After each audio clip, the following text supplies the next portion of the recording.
अस्सलाम वालेकुम। Programme debate news analysis में मैं हूं आपके साथ मुनीज़ा मोइन। प्रोग्राम में आज हम बात करेंगे कि सदर पाकिस्तान डॉक्टर आरिफ अलवी की मुलाकातें बेनतीजा रही हैं। पहले मुलाकातें वो करते रहे इसहाक डार से, उस पर बातचीत हुई, फिर उनकी मुलाकात हुई अयाज सादिक से और फिर आजम नज़ीर तारड़ से, लेकिन इमरान खान के कान पर जूं तक ना रेंगी। आखिरकार हतमी फैसला करने का इख्तियार तो इमरान खान के पास है क्योंकि वो चेयरमैन पाकिस्तान तहरीक इंसाफ हैं। मेरे साथ पैनल में मौजूद हैं इफ्तिखार अहमद साहब, पीजे मीर सर और जावेद इकबाल साहब। सबसे पहले पीजे सर आपकी तरफ आती हूँ, आपसे ये पूछना चाहूंगी कि क्या सियासी कशीदगी कम करने में सदर पाकिस्तान की कोशिशें बानतीजा होंगी? देखें, प्रेसिडेंट अपनी पूरी कोशिश कर रहे हैं, बाकी भी पॉलिटिकल पार्टीज़ के जो वर्कर्स हैं कोशिश कर रहे हैं, लेकिन जिस तरह के अभी आपने कहा कि परवेज़ खटक साहब ने कहा जब उनसे सवाल किया गया कि भाई बताएं कि ये आपको पता है कि क्या हो रहा है, तो उन्होंने कहा जी ये सिर्फ इमरान साहब को ही पता है और किसी को नहीं पता। सो बेसिकली ये एक ही उनके जो लीडर है फॉर्मर प्राइम मिनिस्टर, ये वही एक गिद्दड़ सिंगी निकालेंगे अंदर से और बताएंगे कि भाई क्या करना है क्या नहीं करना है। क्या करना है लिबर्टी मार्केट में, ये वो स्टैचू ऑफ लिबर्टी तो है नहीं वहाँ, तो मुझे नहीं समझ आई वहाँ क्यों, अगर ये इस तरह करना होता या करना है तो मैं समझता हूँ the best place is the assembly, क्योंकि हमने एक प्रेसिडेंट छोड़ना है पाकिस्तान की डेमोक्रेसीज़ के अंदर और इलेक्ट्रेट के अंदर कि जो भी हम काम करेंगे फॉर द फ्यूचर वो हम असेंबलीज़ में करेंगे। तो आई विश ये वहाँ ज़्यादा हो जाए तो बेहतर है, क्योंकि बाहर में चौकों पे बैठ के बड़ी तनकीद होती थी इस पे शहबाज शरीफ पे, ये इकबाल पार्क्स के अंदर, वो देखो जी उधर जाके बैठ गए, ये हो गए, तो आज भी वही हो रहा है, ऐसी कोई मुख्तलिफ बात नहीं हो रही है। तो मैं समझता हूँ कि अगर तो हमने एक ट्रेडिशन को, डेमोक्रेसीज़ को आगे लेके चलना है तो फिर इमरान फर्स्ट ऑफ ऑल या तो ये कंसल्ट कर रहे हैं तो लोग बता नहीं रहे, हर चीज़ इमरान पे छोड़ रहे हैं, या इनको कुछ नहीं पता। तो मैं समझता हूँ इस वक्त परवेज़ इलाही साहब के साथ भी मीटिंग्स बड़ी गहरी हुई हैं, अब ये इसके क्या आगे निकलेगा, लेकिन मियाँ नवाज शरीफ जिस तरह कि आपको पता है कि उन्होंने तो एक कॉल दे दी है कि अगर तो ये ब्लफ है, ये ब्लफ के लिए भी तैयार हैं, अगर ये ब्लफ नहीं भी है ये फिर भी तैयार है। तो कन्वेंशन कल एक मॉडल टाउन में हुई है कि जिसमें लोग आए और ऑब्वियसली इट्स अ स्टार्टर, और ये गर्मी इस पर भी तनकीद आ गई कि जी मेन लीडर्स नहीं आए, ये नहीं हुआ, ये बात नहीं होती है। ज़रूरी नहीं है कि पाकिस्तान के अंदर मेन लीडर्स ही आए, ये बाकी भी उतनी अहमियत रखते हैं कि जितने मेन लीडर्स होते हैं। तो इसको ये भी मैं समझता हूँ इसको आप डिसमिस करें। ये इन्होंने भी अपनी कार्रवाइयाँ तैयार कर ली हैं और आगे क्या होगा आई थिंक ये हेड ऑन कोलिजन सैटरडे को पता चल जाएगा कि इसके एक्चुअल नताइज क्या हैं। लेकिन I hope for the sake of the country ये असेंबलीज डिसॉल्व नहीं करेंगे, बिकॉज इसके अंदर बहुत कन्फ्यूजन है। आज ही फॉरेन ऑफिस में आपको पता है कि क्या हुआ है, उन्होंने कहा है कि हमने तो तैयारी नहीं की पूरी, तो आपने अपने सारे इक़दाम बंद कर दिए हैं। ये यूनाइटेड नेशंस की ऑब्जर्वेशन है जो कि आज फॉरेन ऑफिस में डिस्कस हुई है। तो ये हमें अपने पहले घर को सीधा कर लो, उसके बाद जो मर्जी आप करते रहो। ठीक है जावेद साहब, ये बात तो बहुत क्लियर है कि सदर पाकिस्तान कोशिश कर रहे हैं कि हुकूमत और अपोजिशन को एक टेबल पर लाया जाए, बिठाया जाए, मुल्क के लिए कोई सेटलमेंट की जाए, पाकिस्तान की मईशत को भी दुरुस्त किया जाए, लेकिन ऐसा होता दिखाई नहीं दे रहा। आपको क्या लगता है खान साहब ने जो ऐलान किया है, क्या वो कोई तारीख देंगे या फिर 17 दिसंबर को एक यू टर्न ले लेंगे और कोई तारीख सामने नहीं आएगी? देखो, इमरान खान ने जो 17 तारीख को भी जो डेट अनाउंस की है उसमें उन्होंने ये नहीं कहा कि 17 तारीख को मैं असम्बली तोड़ दूंगा। उन्होंने कहा मैं 17 तारीख को नई डेट दूंगा। अब वो डेट क्या होती है, जिस तरह अगर हम माजी के तनाजुर में जाएं तो इमरान खान ने जब लॉन्ग मार्च स्टार्ट किया तो उस लॉन्ग मार्च में आपने देखा होगा कितनी दफ़ा टाइमिंग चेंज हुई, रद्द-बदल हुआ, फिर उसकी लोकेशन चेंज होना, रूट चेंज होना, तब्दील होना शुरू हो गए। देखो, इमरान खान इस वक्त जो पिछले 6-7-8 महीने से अपनी सियासत कर रहे हैं, उन्होंने अपनी सियासत को दिन ब दिन मकबूल तरीन करने के लिए हर वो इक़दाम या हर वो बयानिया बनाते हैं जिससे अवाम में उनकी पज़ीराई मिलती है। तो इमरान खान एक बात को समझते हैं कि अगर वो असम्बलियाँ तोड़ भी देते हैं और किसी वजह से हुकूमत उसे प्रलॉन्ग करती है तो उसको कैसे डील करना है। तो सियासी तौर पे इमरान खान अपनी चालें चल रहे हैं इस लिहाज से कि वो अपने आप को और अपनी सियासत को ऐसी बंद गली में ना ले जाएं जहां से फिर उनका बयानिया या उनकी मकबूलियत या अवाम के अंदर जो उन्हें पजीराई मिल रही है उसको हिट हो। उस चीज से बचने के लिए इमरान खान ने 17 तारीख को भी एक क्वेश्चन रखा है। वो क्यों रखा है? वो इसलिए रखा है कि बैक डोर में हमेशा, आप बात याद रखें, पाकिस्तान की सियासी तारीख में हमेशा पसे पर्दा फैसले होते हैं। सो पसे पर्दा बातचीत हो रही है। क्या हो रही है? इमरान खान को मेरी इतला के मुताबिक कि अगर आप असम्बलियां तोड़ेंगे तो हम आपको नाअहल कर देंगे। आज जैसे एडिशनल सेशन जज जफर इकबाल साहब की अदालत में उनका केस लग गया है जी। तो अब देखो कि उसमें अगर उनको सजा हो जाती है तो नाअहल हो जाएंगे। तो हुकूमत भी अपने कार्ड्स होल्ड करके रखे हुए है और चीज़ों को लेकर चल रही है।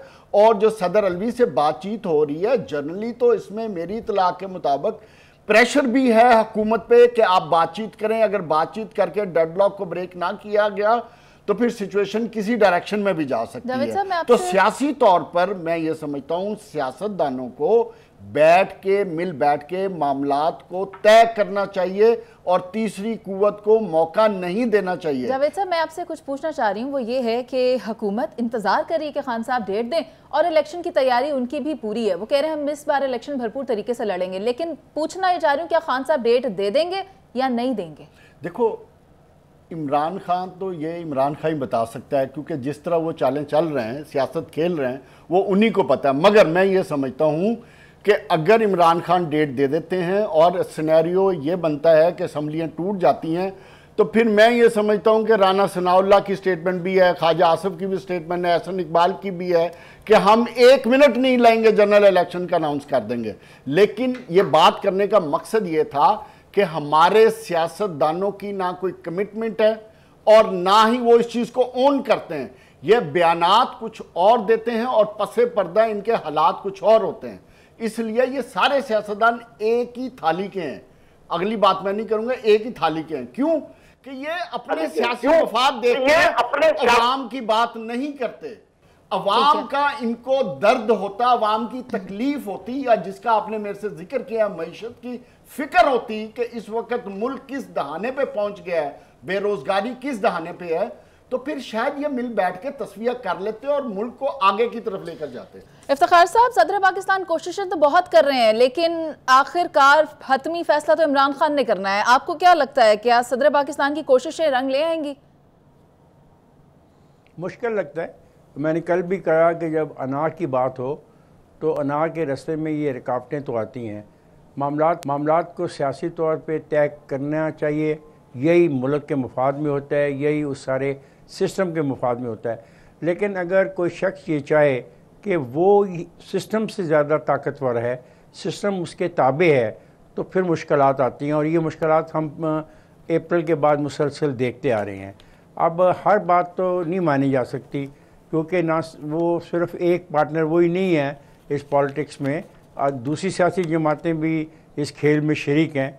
उनकी भी से है, उनको भी अपनी अपनी पॉलिटिक्स देखनी है, उनको भी अपने मफादात देखने हैं।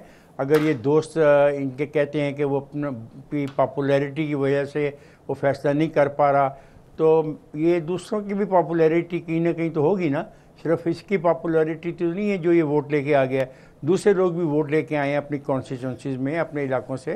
तो जब अगर सूरत ख़राब है और ख़ास तौर पर इक़्तिसादी सूरत इस बात का तकाजा करती है कि पाकिस्तान के अंदर एक ऐसा माहौल हो जहाँ पे हम आगे को जाएं, अगर वो माहौल बनाने को तैयार नहीं तो उसकी मर्ज़ी है।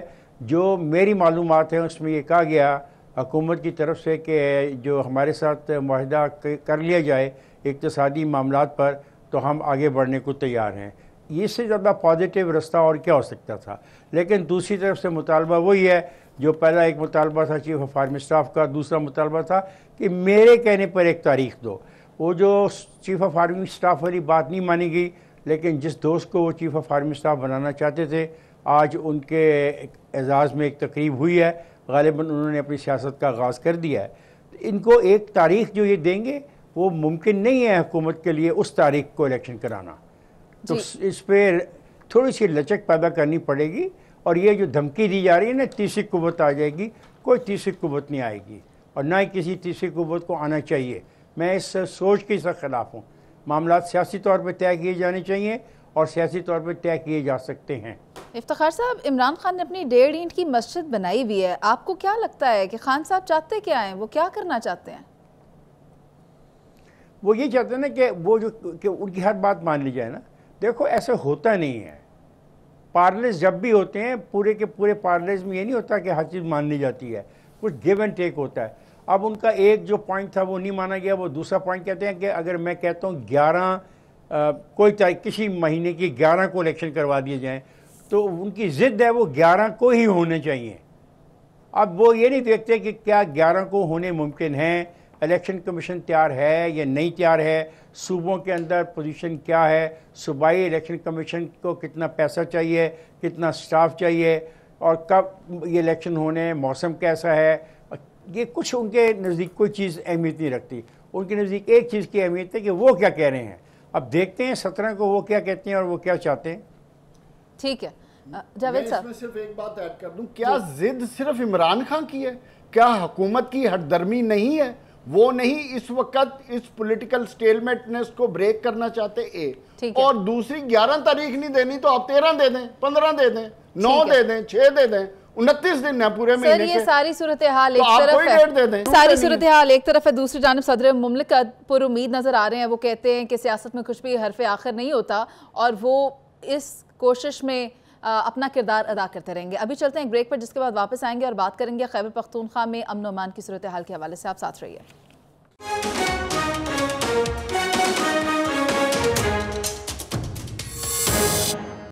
केपी की हुकूमत भत्ताखोरी पर काबू पाने में नाकाम। इसी सिलसिले में ख़त लिख दिया गया है पेशावर के ताजरों की जानिब से इमरान खान को और कोर कमांडर को।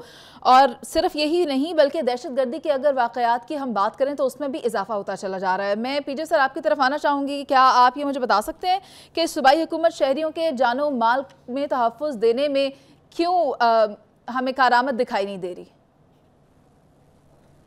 जब लॉ एंड ऑर्डर आपके पास नहीं है, इन्फोर्स नहीं होगा तो फिर इसी तरह होता है। कराची में नहीं भत्ता लेते थे लोग, आज फ्रंटियर में बात कर रहे हैं, खैबर पख्तूनख्वा में ये हर जगह होता है, ये भत्ता लेते हैं। ये बलूचिस्तान में भी है, पंजाब के अंदर भी है, हर जगह है। फ़र्क इतना है कि जब तक आपका इम्प्लीमेंटेशन ऑफ लॉ नहीं होगा तो आप ये जो है ना, ये हम ये डेली ये जो कहानियाँ सुन लेते हैं, भत्ता ये तो भत्ता वो, ये चलते रहेंगे। आपने सब देखें, हम बात करते हैं ट्रैक 2 और ट्रैक 3 की। ट्रैक 1 की बात करें कि आप सबसे पहले अपनी पुलिस को रिफॉर्म लेके आए। जब पुलिस को रिफॉर्म्स लेके आएंगे, ग्रास रूट लेवल पे आपको इंसाफ मिलेगा, फिर आप देखेंगे कि कोई ना भत्ता लेगा ना भत्ता देगा। क्योंकि हमने पुलिस को इतना बिल्कुल मेल फंक्शनिंग ऑर्गेनाइजेशन बना दिया है कि हमारी डिस्कशन वही होती है। हम तो पुलिस पे तो बात ही नहीं करते। और भाई पुलिस को उसको तनख्वाहें अच्छी दो, इसको फ्यूचर उसका दिखाओ ताकि वो लॉ इन्फोर्समेंट ऑफिसर्स बने। क्योंकि अगर आप लॉ इन्फोर्स नहीं करेंगे तो क्या सिर्फ जॉब्स के लिए लोग आए हुए हैं पुलिस के अंदर? हमारी ये डिस्कशन, ये क्या जी भत्ता उसने दिया, हाँ उसके बाद आप बात करते हैं खैबर पख्तूनख्वा की सिक्योरिटी। फर्स्ट सिक्योरिटी आती पुलिस है, उसके बाद रेंजर आती है। अगर हालात ज़्यादा ख़राब होते हैं, नेशनल गार्ड्समैन तो नहीं है, फिर आपकी आर्मी आ जाती है। सो द क्वेश्चन इज़ कि आपने भी तो डिसाइड करना है ना, हुक्मरानों ने, क्या आपने बात करनी है लोगों के साथ?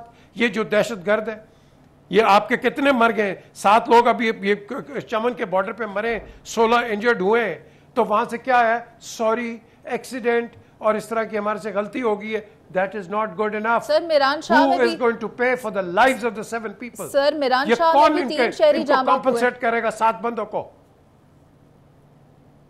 ये हमने देखना जाके आगे। ये ठीक है, मजम्मत हो गई, फलाना हो गया, ये हो गया। No, that is not good enough.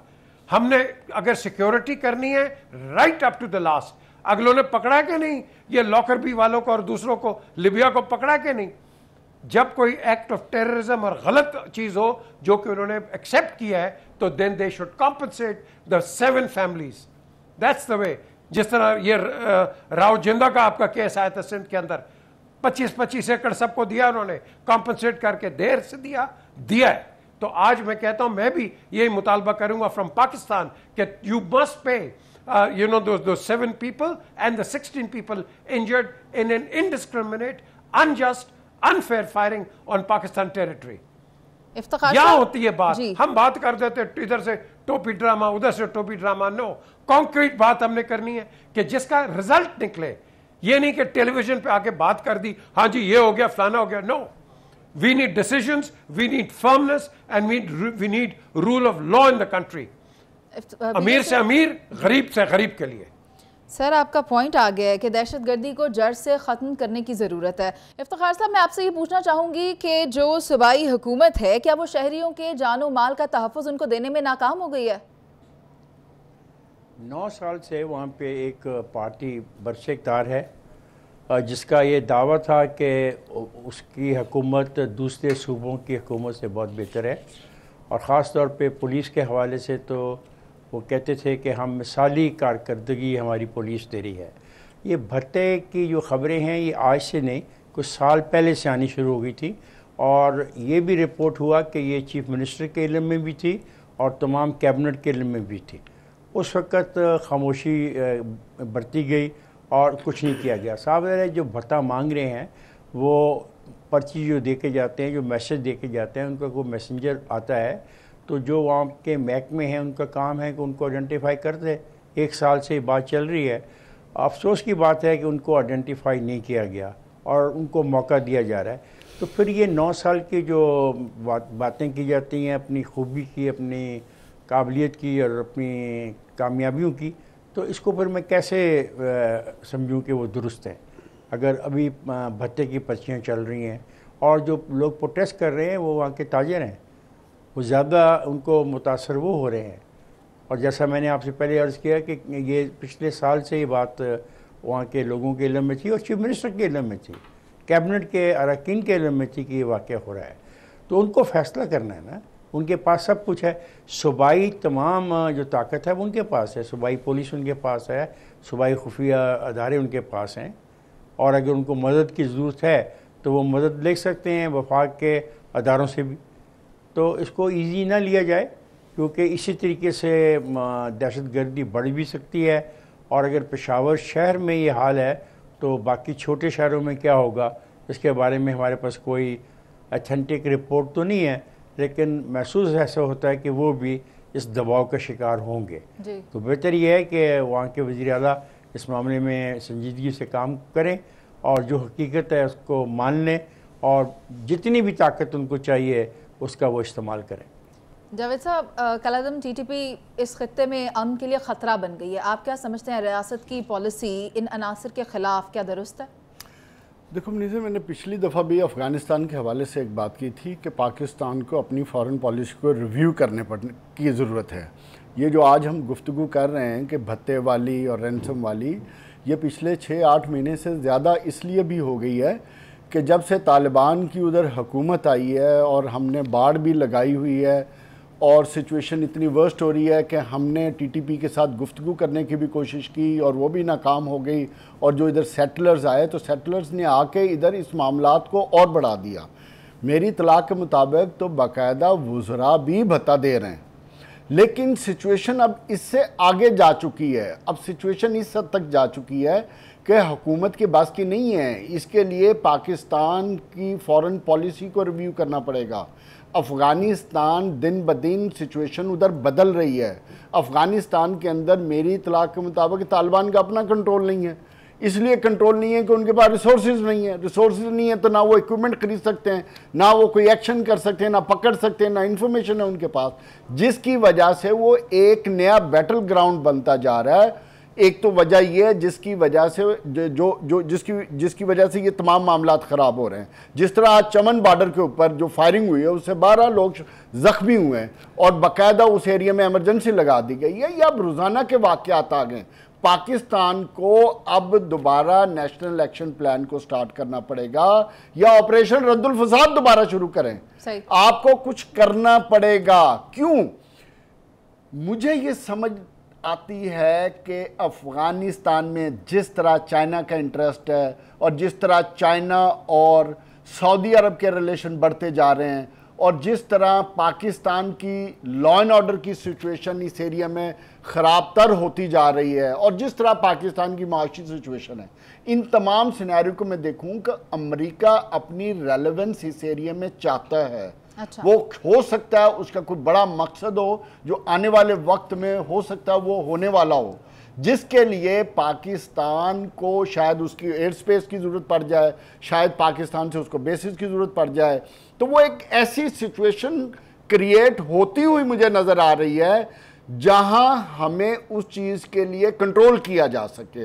ये वो सिचुएशन है जिसकी तरफ समझते हुए मैं ये समझता हूं कि तमाम हमारे स्टेक होल्डर्स को एक पेज पर आके इस अफगान पॉलिसी को रिव्यू करना चाहिए। अच्छा। और अगर आप पिछले 30 साल की अफगान पॉलिसी भी अडॉप्ट कर लें, देख लें, तो हर वक्त तो सिचुएशन चेंज होती रहती है, उधर कोई स्टेबिलिटी नाम की तो कोई चीज नहीं है। हमने अपने आप को अगर सिक्योर करना है तो हमें अग्रेसिव होना पड़ेगा, ऑफेंसिव होना पड़ेगा, हमें एक्शंस लेने पड़ेंगे, हमें पहले से ज्यादा अलर्ट होना पड़ेगा, ना सिर्फ हमारी लॉ एनफोर्समेंट एजेंसीज को, इवन हमारे सिविलियंस को भी जो बॉर्डर्स के एरिया में, क्योंकि आए दिन ये वाकयात अब होना शुरू हो गए हैं। अगर आज हमने एक्शन ना लिया तो फिर हम शायद बहुत लेट हो जाएं।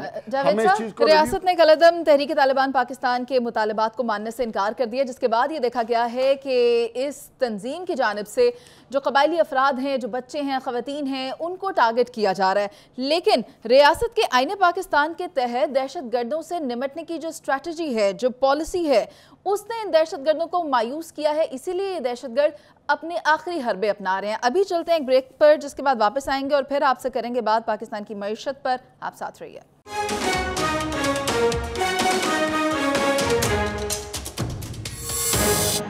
आए रोज़ ये आवाज़ें सुनाई दे रही हैं कि पाकिस्तान डिफ़ॉल्ट कर गया है, पाकिस्तान डिफ़ॉल्ट कर जाएगा, लेकिन इन तमाम आवाज़ों में कहीं आवाज़ है एक गरीब आवाम की, जो कि ये सवाल कर रही है कि इसमें उसका क्या कसूर है। अगर मैं बात करूं अशया खुरनोश की, तो वो भी महंगी होती जा रही हैं, कुव्वत ख़रीद से बाहर हो गई हैं। आम आदमी अब आटा ख़रीदने से भी कासिर है। अगर मैं सिर्फ रोटी की बात करूँ तो उसकी कीमत 15 रुपये है, नान की बात कर लूँ तो उसकी कीमत भी 25 रुपये है, जबकि ये कहा जा रहा है नान बाई एसोसिएशन की जानिब से कि अभी भी इसमें 2 से 3 रुपए का इजाफा होगा। इफ्तिखार साहब, मैं आपकी राय लेना चाहूंगी, क्या आप मुझे बता सकते हैं कि ये महंगाई का तूफान थमेगा कैसे? बहुत मुश्किल है। इसके लिए तो एक बहुत बड़ी पॉलिसी की ज़रूरत है। ख़ास तौर पे हमें अपने एग्रीकल्चर सेक्टर में बहुत काम करना होगा, क्योंकि जो बातें आपने बताई हैं दाल की और रोटी की, ये बेसिकली हमारे एग्रीकल्चर सेक्टर से ताल्लुक़ रखती हैं। हमें रिफॉर्म्स करनी पड़ेंगी पूरे के पूरे सिस्टम में, कि कौन से बीज नए हम मंगवाएं, खादों को कैसा सस्ता करें, पानी जो हम फराहम कर रहे हैं उसकी कीमत कैसे कम करें। अगर नई टेक्नोलॉजी कहीं पे है उसको हम इस्तेमाल करने की कोशिश करें, लोगों को भेजें, ट्रेनिंग करें। और जो हमारे रिसर्च के अदारे हैं उनको भी काम करना चाहिए। मेरा नहीं ख्याल कि पिछले कई सालों से किसी भी जगह हमें कामयाबी हासिल हुई है। तो इसका तो हल यही है। मसलन गोश्त है, अगर वो महंगा हो रहा है तो हमें ज़्यादा गोश्त पैदा करना है, उसकी पैदावार को बढ़ाना है। मुर्गियों का मसला है, मुर्गियों की पैदावार बढ़ानी है। हमें खुर्दनी तेल की पैदावार बढ़ाने के लिए बहुत मेहनत की ज़रूरत है। बहुत सारी रकबे ऐसे हैं जो हम आबाद कर सकते हैं, ख़ास तौर पे जो दरिया सिंध के साथ मुल्का इलाके हैं उनको कोशिश की जाए कि हम उनको आबाद करें, और अगर उनको आबाद करते हैं तो फिर पैदावार हम बढ़ा सकते हैं। ये तो एक संजीदा प्रोग्राम है। हमारी बदकिस्मती है कि हमारे मुल्क में सियासी पार्टियाँ संजीदगी से कोई भी कौमी पॉलिसी तरतीब नहीं दे रही पाकिस्तान की तरक्की के लिए, इन मसाइल को हल करने के लिए। ना ही तो हमारे पास कोई ऐसा प्रोग्राम है कि बेरोज़गार जो हैं, जो मैट्रिक पास हैं या मिडिल पास हैं या FA पास हैं, उनको हम क्या काम दें, उनसे क्या काम लिया जा सकता है ताकि वो बुराइयों में शामिल ना हो सके। उस पर भी हमारे पास कोई भी कौमी पॉलिसी सिरे से नहीं है। तो ये जो गुफ्तगू आप कर रही हैं, ये किसी एक फ़र्द या एक गिरोह या एक पार्टी का काम नहीं है। ये कौमी सतह पे जो हमारे इदारे हैं जिनकी ज़िम्मेदारियाँ थीं, उनको चाहिए था कि वो ये ज़िम्मेदारियाँ पूरी करें, और वो आंखें बंद करके बैठे हैं। मैंने अभी तक नहीं देखा कभी भी किसी को कोई ऐसी तजवीज़ TV पर देते हुए या उसके ऊपर लिखते हुए। मास्टर चंद एक लोग जो बहुत बूढ़े हो गए हैं, वो पुरानी फ़िलासफ़ी और पुराने तरीक़ेकार को रिपीट करते हैं, इसके अलावा कुछ नहीं है।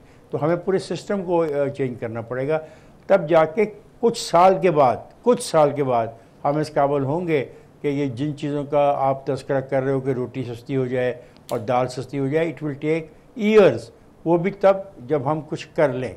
और अगर हम नहीं करेंगे तो हम बहुत मुश्किल में फंसते जा रहे हैं। देखें, हमारी आबादी इतनी बढ़ती जा रही है, हम इतने बच्चे पैदा कर रहे हैं, यानी बच्चे हम पैदा करते हैं 2 स्कूलों के लिए, और हमारे पास पैसा एक स्कूल बनाने का नहीं है। तो ये भी तो एक इशू है ना, जो बच्चे हम पैदा कर रहे हैं उन्होंने कहाँ से खाना है, कहाँ से उनके लिए कपड़ा आएगा, कहाँ से उनके लिए स्कूल आएगा, कहाँ से उनके लिए दवाइयाँ आएंगी। ठीक है। तो ये सारी चीज़ें बैठ के हमें सोचनी पड़ेंगी, एक चीज़ दूसरे से मुंसलिक है, और इसको कौमी सतह पे हैंडल करना पड़ेगा। जज्बाती तकरीरें करने से या एक जज्बाती स्टेटमेंट देने से ये मामला तय नहीं होगा। पीजे सर, ऐवान में बैठे लोगों को तो ऐसा लगता है कि इक़्तिदार के आने, इक़्तिदार के जाने और अपनी बारियों से ही गर्ज है, लेकिन आप क्या समझते हैं कि अब महंगाई को कंट्रोल करने के लिए रियासत कोई पॉलिसी बना रही है? देखें, ये पॉलिसी सब मौजूद पड़ी हुई हैं, ये बात है इम्प्लीमेंटेशन की। आप मार्केट कंट्रोल करें, आपकी प्राइस कंट्रोल हो जाएगी। ये क्या बात है कि एक छोटी मार्केट के अंदर ये आलू, टमाटर, प्याज वो कम की कीमत के मिलते हैं, आपके सुपर स्टोर्स में ट्रिपल द टाइम उसकी कीमत बढ़ी हुई होती है। ये क्यों है? Is there any check? फिर एक आप सबसे बड़ा फ्रॉड करते हैं, वो डीसीओ का आपने लगाया हुआ है कि ये डीसीओ के रेट्स हैं, वहाँ बिल्कुल रॉटन सब्जी बिकती है और जो साथ ही उसके जो है फ्रेश सब्जी बिक रही है। अब ये मुझे बताओ, इसको कुछ चेक करने वाला है कि नहीं है? हम सारी क्यों नहीं डीसीओ कंट्रोल पे आते? क्यों नहीं आते? आपने प्रॉफिट का मार्जिन इतना रखा हुआ है कि जैसे मैंने पहले कहा, छोटी दुकान पे कम है, बड़ी दुकान पे बहुत ज्यादा है। बिल्कुल बेशक उनके रेट्स हैं, हर चीज है, लेकिन इसका सोल्यूशन है। सोल्यूशन ये है कि जिस पे हम डरते हैं, ये आपने कहा ना, इक़्तिदार में रहने के लिए, सब इक़्तिदार में रहने के इनको बहुत शौक है, लेकिन लोगों के काम करने का नहीं है। वो एक कहावत है, you have to be cruel to be kind. आप हर बंदे को पाकिस्तान में टैक्स पे लेके आओ, गरीब को भी टैक्स पे लाओ, और जब आप उनसे टैक्स पे लाओगे, आप उनसे 2 रुपए ले लो कि ये आपकी नेशनल कंट्रीब्यूशन है, कि कल आपको खाना ना मिले, रोजी ना मिले, हम इन्हीं पैसों से हम आपको सपोर्ट करेंगे। दुनिया में करते हैं। तो जब आपकी कंट्रीब्यूशन ही कोई नहीं है, वो गरीब गरीब गरीब, आप उसका गरीब गरीब अली खान का नारा लगा के वोट ले लेते हैं, वो गरीब वहीं मर जाता है। अब तो आप मिडिल क्लास को पाकिस्तान में मार रहे हैं। ये हर मसला पाकिस्तान का बिल्कुल सिंपल है, जब तक आप टैक्सेशन नहीं करेंगे, ब्रॉड बेस नहीं करेंगे, हर बंदे को टैक्स बेस पे नहीं लेके आएंगे, ना इमरान खान, ना नवाज शरीफ, ना आसिफ जरदारी, ना किसी और ने अपनी जेब से पैसा देना है। आइए, आपके फ्लड आए ना, मुझे बताएं, आपके कितने मेंबर्स हैं नेशनल असेंबली के, प्रोविंशियल के और सेनेट के? ये कितना लगाते हैं इलेक्शंस के ऊपर? 6-6, 7-7 करोड़ रुपया। क्या 1 करोड़ फ्लड में नहीं दे सकते थे सारे मिलके? 1-1 करोड़। कितने आपके बंद? आपका 100 करोड़ से ज्यादा, 600-700 करोड़ आपका इधर इकट्ठा हो सकता था ना। ये नहीं देंगे कभी पैसे, याद रखना। गरीब को कहेंगे, गरीबों बाहर जाके भीख मांगेंगे, खुद पैसे नहीं देना। अच्छा, वो क्या है, बेन स्टोक्स, उसने जाके अपनी सारी मैच भी दे दी। पाकिस्तान टीम ने क्या किया है बताओ ना? हम फ्लड के नारे लगाते हैं, गरीब पाकिस्तान टीम ने भी तुम खुद क्या करते हो गरीबों के लिए? से आने वाली रकम को फ्लड मुतासिरीन में दिया है, डोनेट किया है। आप पूरी सीरीज फ्लड की होनी चाहिए। आज आपको मैंने आपको बताया नहीं, यूनाइटेड नेशंस ने आप पे कितने सख्त किस्म की ऑब्जर्वेशन लगाई है कि आप तो बिल्कुल पीछे हट गए और अभी तक फ्लड के मुतासिरीन जो हैं अभी तक उसी कंडीशंस में है। पीजे सर, ये बहुत बड़ी आपके ऊपर एक PJ sir, I agree with you. और इसके ऊपर ये सिर्फ किसी एक डिपार्टमेंट का काम नहीं है, सबको मिलकर काम करना होगा। मैं जावेद साहब आपसे ये सवाल करना चाहती हूँ कि रोटी एक बुनियादी ज़रूरत है इंसान की, वही अगर कुव्वत ख़रीद से बाहर हो गई है तो इसका जिम्मेदार कौन है? क्या मौजूदा हुकूमत या फिर माजी की तमाम हुकूमतें जो आई, अपना वक्त पूरा किया और चली गई? देखो जी, इसके जिम्मेदार तो अवाम खुद हैं। अच्छा। इक़्तिदार के पुजारी तो इक़्तिदार के लिए अवाम को ट्रक की बत्ती के पीछे लगा के इक़्तिदार में आते हैं, सुहाने ख्वाब दिखा के इक़्तिदार में आते हैं। अगर इन्होंने कुछ करना होता तो 75 साल बाद आज मेरा मुल्क $135 अरब के कर्जे के नीचे ना होता। दूसरी बात, महंगाई की आप बात कर रही हो, तो महंगाई का तो अगर वर्ल्ड कप दुनिया में करवाया जाए तो मैं यकीनन कह सकता हूं कि पाकिस्तान वो वर्ल्ड कप जीत जाएगा। और पिछले 8 महीने से जो मुसलसल हम जो जिस रेट के साथ हमारे मुल्क में महंगाई आ रही है, वो महंगाई इतनी अनप्रेसिडेंटेड है कि तारीख में इसकी मिसाल नहीं है। यहाँ तक कि हमारी माइशत डूब गई और हम डिफ़ॉल्ट की बातें कर रहे हैं। और चौथी बात यह है कि एक महंगाई सिर्फ अब चीज़ों की महंगे होने का मामला नहीं रह गया, अब तो चीज़ों का शॉर्टफॉल शुरू हो गया है। आप एक आटे को रो रही हैं, इधर दवाइयों के मसले खड़े हो गए हैं, पाकिस्तान में गैस का मसला है, पाकिस्तान में बिजली का मसला है। आप कोई एक चीज उठाकर तो देखें जो कोई तरीके से चल रही हो ना, अद्वियात मिलती हैं। अगर मुझे, मैं तो ये कह रहा हूं कि कोई एक चीज मुझे कोई बता दे जो किसी तरीके से चल रही हो। लेकिन हमारे सियासतदान एक दूसरे को स्वाय अपनी नफरत, स्वाय एक दूसरे को नीचा दिखाने के, उसके अलावा कुछ भी नहीं है। हट धर्मी के अलावा इनके पास कुछ नहीं है। सही। सवाल फिर उठता है कि पिछले 14 साल में इस मुल्क का 100 अरब डॉलर का ऑडिट किया जाए। जावेद साहब, इफ्तिखार साहब ने बात की ना कि ये सिर्फ एक एलिमेंट नहीं है, बिल्कुल ठीक बात की है, ये एक एलिमेंट नहीं है, हर चीज इंटररिलेटेड है, एक दूसरे के साथ कनेक्टेड है। आज आप गंदम की बात कर रहे हो, 4 महीने बाद गंदम की फसल आनी है और मार्केट में आटे का ट्रक उतरने से पहले लोग लाइनें लगा के बैठ जाते हैं। ये क्या सिचुएशन है? जब गंदम की बात हुई तो पंजाब गवर्नमेंट ने फेडरल गवर्नमेंट को कहा तो इन दोनों ने आपस में एक दूसरे पर इल्जाम तराशियां लगा दी, ना के मसले का हल तलाश करना था। सवाल फिर उठता है कि ये सियासतदान कब सीरियस होंगे इस अवाम को, जब 22-24 करोड़ जिसकी तरफ इशारा किया था इफ्तिखार साहब ने, आबादी बढ़ रही है। आबादी कोई एक दिन में बढ़ी है? इफ्तिखार साहब अभी भी इशारा कर रहे हैं। एक सेकंड, आबादी कोई एक दिन में बढ़ी है क्या? जब आबादी बढ़ रही थी इख्तिदार में कोई भी नहीं था। सर, इसे यही लोग मौजूद थे ना, सिर्फ शक्लें बदलती हैं, कोई इस तरफ बैठता है, कोई दूसरी तरफ बैठता है। मसला सारा इफ्तिखार साहब आप क्या ऐड करना चाह रहे हैं? इफ्तिखार साहब,